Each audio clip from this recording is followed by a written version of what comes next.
The channel. Today is Sunday. It is daylight savings time has changed. Not here in Arizona. I don't think Arizona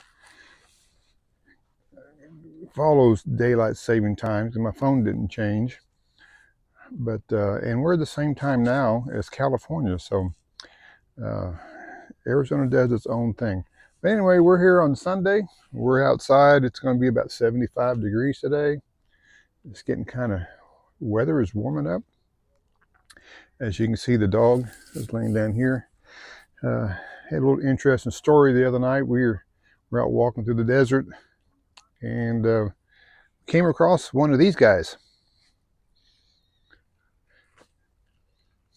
And so he just walked out about 20 feet in front of us on the side road and stopped. And we all stopped at the same time and stared at each other for just a matter of a second or two.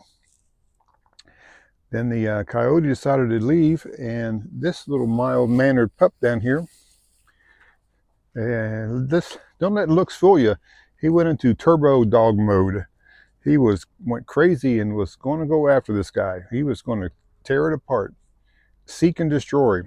But he was on his leash, so I was able to hold him back. He kind of dragged me around the desert a little bit, but he was just in high defense mode. So nothing really happened, but it was interesting to see how he reacts. That's his first coyote he's seen. And they are livestock guard dogs, and their biggest predator is coyotes. So I think, are accustomed to just getting rid of them.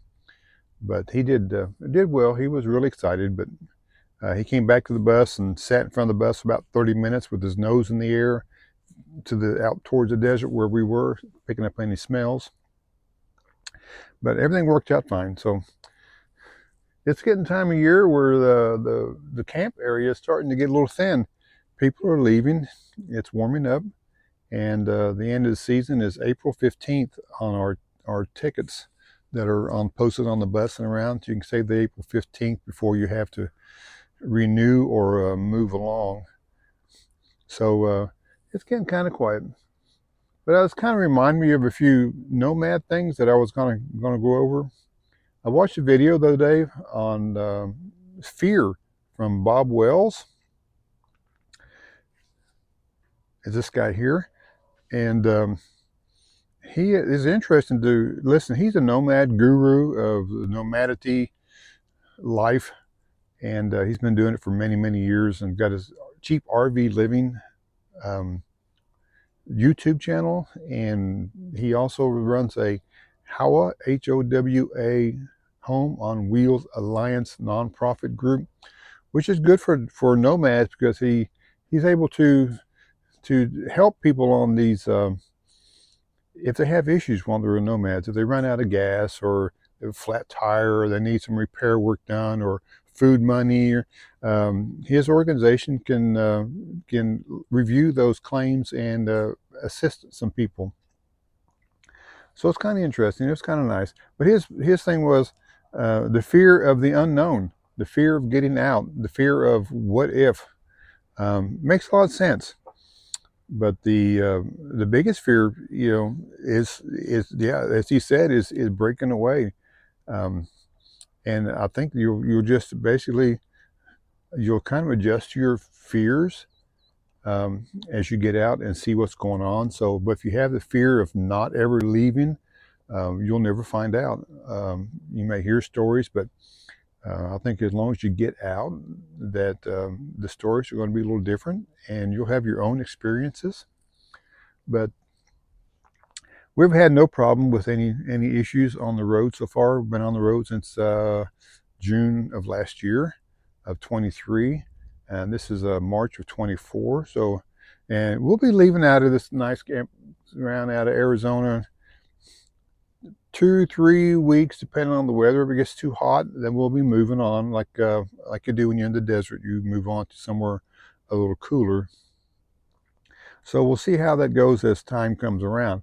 But that kind of reminds me of a story. My friend Chandler, that I mentioned before, very good at asking questions, and he brought up one, and it kind of uh, got me thinking again.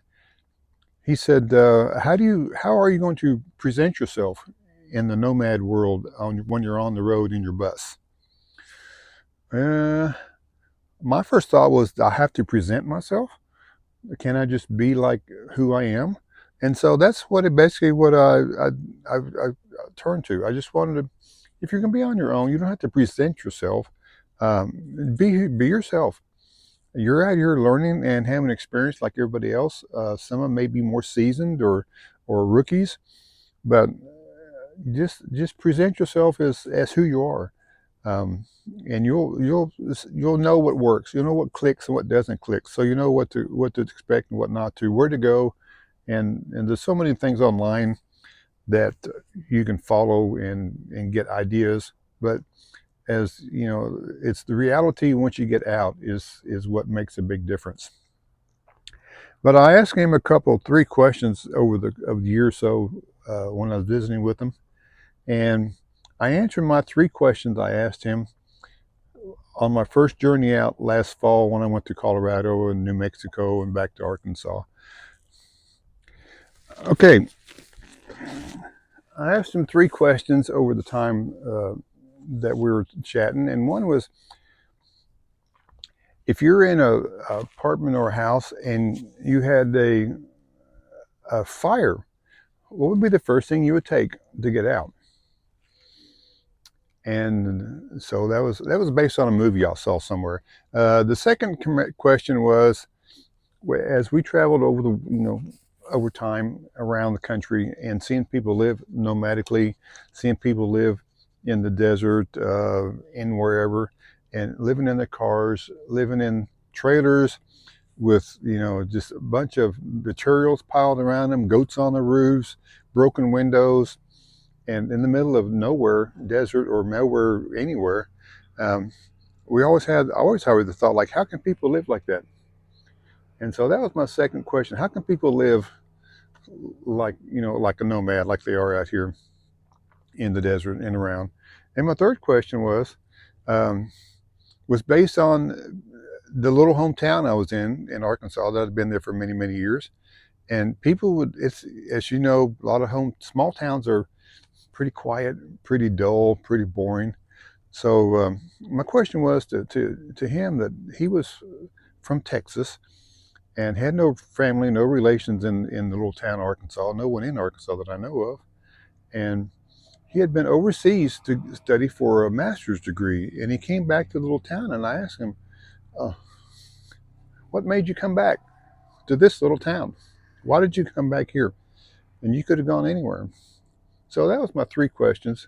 And that pertains to other people, like when they get out and leave, but they always come back. When you're in high school or whatever, and you leave, and then you come back to the town. So the three questions those were, and I answered the three questions on my first trip. The first one is, if you had a fire, what would be the first thing you would take out of your vehicle or your car or your house or your wherever? What would be the first thing that you would get? I experienced this as I was coming down um, through southern Colorado. Me and the dog had a 10,300-foot peak we had to go over, and lo and behold, I didn't think about that, but uh, there's a 6% grade 5 miles downhill on the other side. If you go up, you got to go down. Well, that was probably my first really big mountain grade that I had to take down the hill. So took the bus in second gear and creeped down, about 30, 35, and let the engine kind of brake it. Did some braking on the pedal as I went down and got to the bottom. Pulled off, and I said, I'm going to pull off and check my brakes and etc. And I didn't ride them very much, and there was a bunch of cars behind me, so let them pass. So we pulled off, and I got out of the door, and I walked around, and I looked on the passenger side, and everything looked fine. Nothing was bad. So, but I got back in the bus and said, "Man, something smells hot. It smelled like brakes." And I thought, well, maybe it's just because I came down the mountain.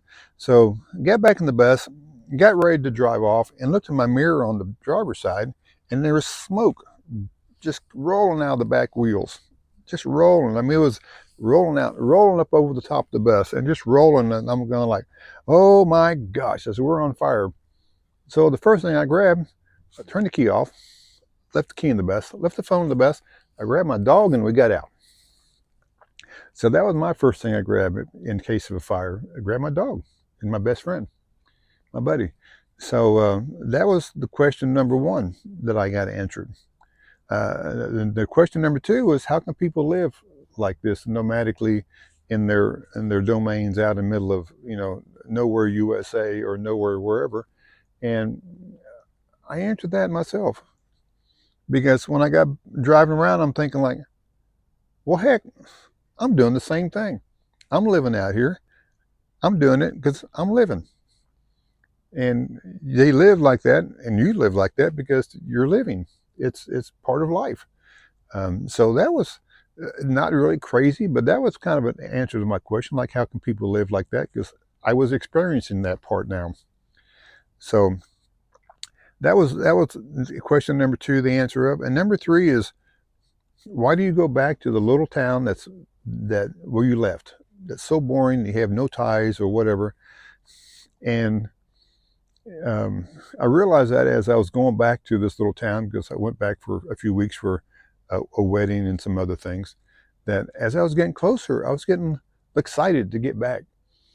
The the comfortability of being there, knowing people, knowing places. I think that's what brings people back, just being comfort and the being in your zone. Even though there's not much to do, you get into that swing of things, and you kind of just fit in. But after a couple 3 weeks, I was antsy and ready to get back on the road. So this nomadic life kind of, you either A, don't like the road, or B, you do like the road. And so um, after a couple of weeks, 3 weeks, I was ready to get on the road. And it wasn't as hard to leave the second time as it was to get out of my comfort zone and leave the first time, because I'd been there for like 35, 36 years. So it's getting more comfortable for me to be out cruising around and staying out here. And the saying that is, here it is, the end of the season almost. And as I said, people are leaving. Even my neighbor Steve, he's getting ready to leave from Idaho. And he came over the other day and said, I really hate to leave because this feels like home. And I've had the same thought.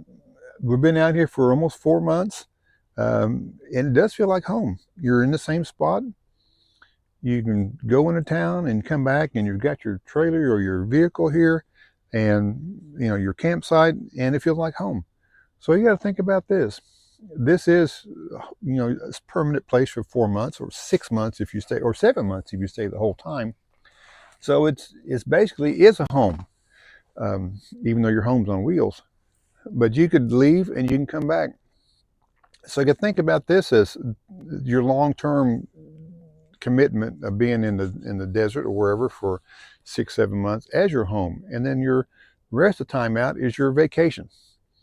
And so now that everybody's breaking up, and they may be back in the fall. So 6 months later, they'll come back here and stay for the winter. So we don't know, but we'll find out as we leave. But it's getting easier as people leave, because it's getting less crowded and less people around to visit with and things to do. So that's about all I have. But stay with us for the next next video I'll make. I'll be inside the bus because I've got my projects pretty much done on my dinette and my couch area, and we'll show you those on my next video. And that will complete just about most of the bus build will be just about done. So, and there as we go, my neighbor's getting ready to leave. So we're going to say this: see you on down the road.